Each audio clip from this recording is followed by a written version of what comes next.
Pagkain ng pakwan. Nakatutulong para pumayat kahit hindi nag-e-exercise, ayon sa eksperto.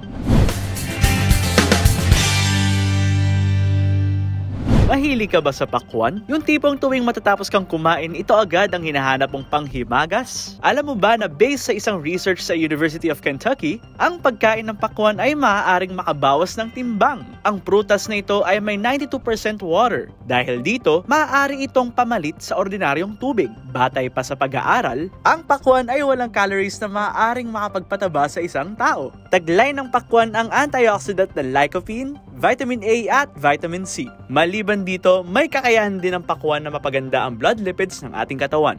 Ayon naman sa isang nutritionist consultant na si Jessica Marcus, ang naturang prutas ay very hydrating, refreshing, at nakatutulong para ikaw ay maging busog. Pero in a very short period of time lamang.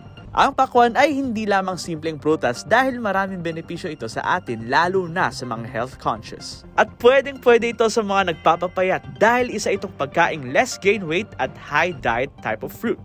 O diba? Gaganda na ang kutis mula sa mga bitamina ng watermelon, tataas pa ang chance na pumayat. Kaya tara na't mag-watermelon diet at ugaliin ang pagkain ng nasabing amazing fruit.